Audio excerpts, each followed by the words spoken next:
Hi there, this is Ranjit, and in this video I'm going to talk about the Samsung Galaxy S8 and the S8 Plus. They were just announced a day ago, and quite a few of you have asked me what are my thoughts about the same. In fact, I had watched the entire event, but I couldn't post a video because I was not feeling that well. But the highlighting point about the Galaxy S8 and the S8 Plus was that infinity display that they were talking about, and again it looked like the leaked images that we saw earlier. So the entire front facing portion of the Galaxy S8 and the S8 Plus is mostly glass, and I have to say it looks actually very good. But again, regarding the glass production, again I'm a little bit skeptical. Yeah, it is having Gorilla Glass, but again, if you're going to buy the Galaxy S8 or the S7, I would say go ahead and first buy a case, because I had the Galaxy S7 Edge, and within the first drop it shattered, and that happened even with my friend. So this one is almost total. The front portion is glass. So again, a little bit skeptical about the production. Yes, it has Gorilla Glass, but guys, Gorilla Glass also cracks. Okay, and the biggest thing that they were talking about is the new Bixby. We'll talk about it. This is the virtual sort of an assistant that Samsung has built, and in fact they have added a dedicated button for the same. We have to see how well it works, because guys, if you recall, Samsung had that S voice, and the S voice, to be frank, was not that great. But let's see how this Bixby works. And according to Samsung, this Galaxy S8 and the S8 Plus infinity display is HDR compatible, and they say this is the first phone that is mobile HDR premium panel. So again, Samsung does make good displays, so no doubt this one will also be a great one. Now, the biggest change that you have noticed on this Samsung Galaxy S8 and the S8 Plus would be the physical home button is no longer present. Now we have virtual buttons, but Samsung says that even in that area that's at the lower where we have those virtual buttons, if you press, you would get haptic feedback. It is something like what Apple is doing, but again, we have to test and see how well that works. Now the front fingerprint scanner is no longer present. It has moved to a very awkward place beside the camera, and I frankly feel that location is sort of weird, because accidentally you would be hitting the camera a lot, and that will smudge it up pretty quickly. So the placement of the fingerprint scanner at that position, I'm not a big fan of it. Let's see how well we get used to it. But the good thing is that, as Samsung was presenting, if it has the new features of iris scanner that we found on the Galaxy Note 7, and it also has facial recognition. And if these things work as Samsung was touting in their presentation, then we might not have to use the fingerprint scanner a lot. So I'm keeping my fingers crossed in that area. Again, only when I get my unit, then I can test that. And availability, it is 21st April. And again, guys, don't ask me when I'll get a unit, because this is Samsung India, and they generally don't send their premium products on time. So again, I might have to just buy it like you guys. So around the 21st April mark, maybe I'll get a hands on that. So moving to the camera, here I was slightly disappointed, because they're using the same sensor that was used on the Galaxy S7. Don't get me wrong, the sensor used on the Galaxy S7 is still good enough. But again, I was hoping that Samsung would push it even more, because Samsung generally with their S series push their camera even more.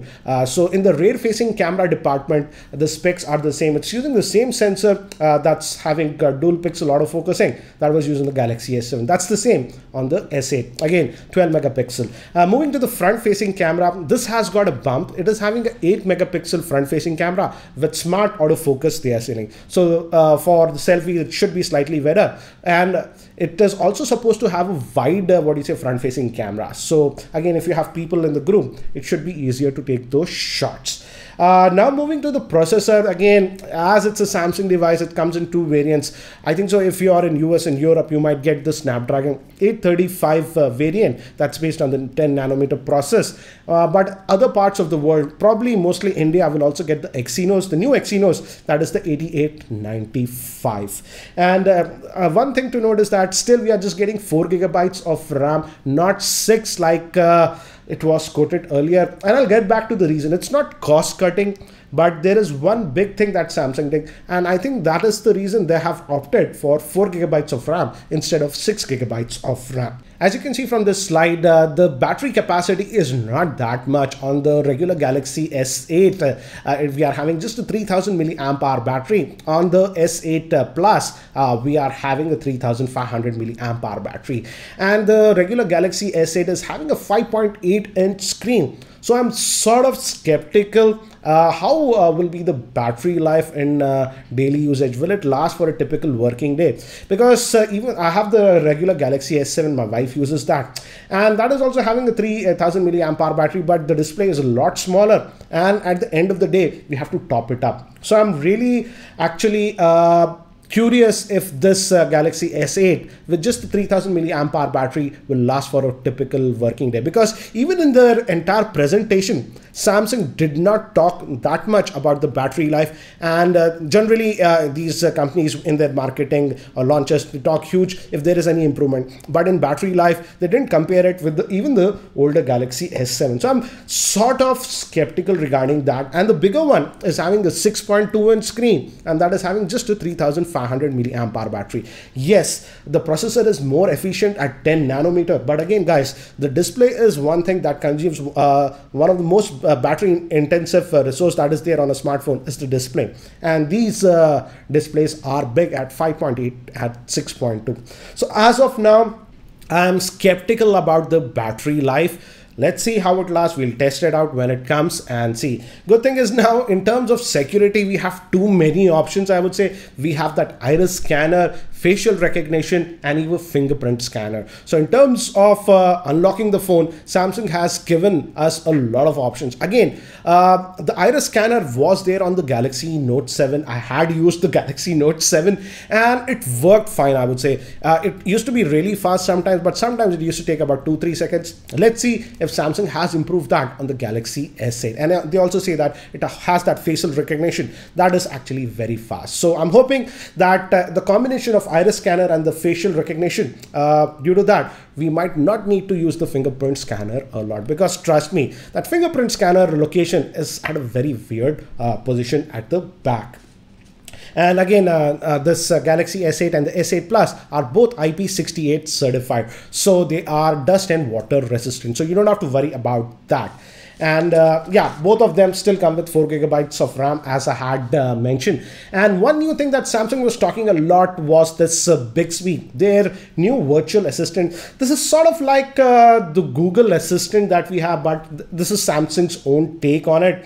And Samsung was talking a lot about that in their presentation. They say that it is contextual, so it knows what's on the screen, and due to that it's more intelligent. But again, let's see how well it works, because here I'm sort of neutral, because earlier attempt by Samsung, for example the S Voice, was simply not that great. Another thing that they had launched is known as, this is a separate accessory that you have to buy, that was known as Samsung Dex. It's a dock, and this is something like Microsoft Continuum that Microsoft had launched earlier.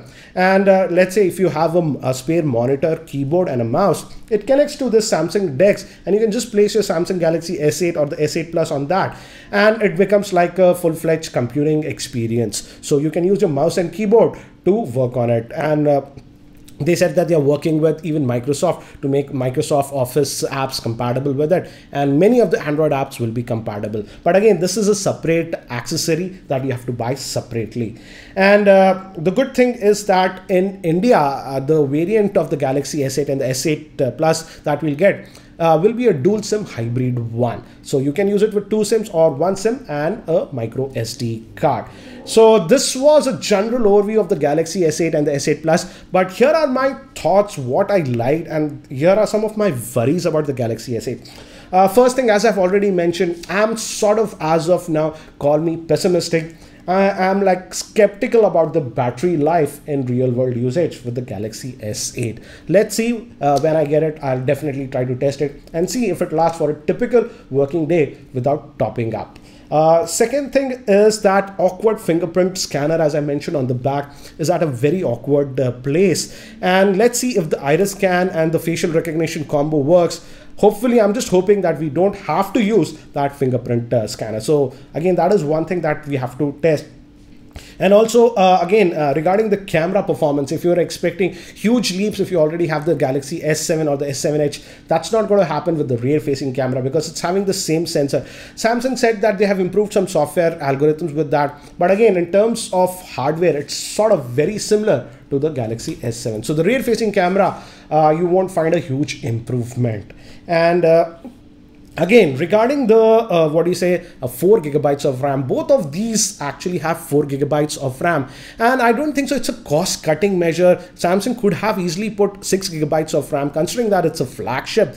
But I feel because the battery is just 3000 milliamp hour and 3500 on the Galaxy 8 S8 Plus, they haven't opted for 6 gigabytes of RAM. The thing is that, guys, if you have more RAM, it consumes slightly more power because you have to keep the RAM, whatever RAM is there on the device, you have to power it on. And so 6 gigabytes of RAM would have consumed a little bit more power compared to 4 gigabytes of RAM. So this is the reason that Samsung went for just 4 gigabytes of RAM. So again, I'm skeptical about the battery life. Now, about the positives, what I liked about the Galaxy S8 and the S8 Plus, we have to say these are one of the best looking smartphones that we have that with that gorgeous infinity display. So if looks are the highest priority, then I'm pretty sure you will love this. And I feel the black color looks actually the best, stealthy, and it just looks great.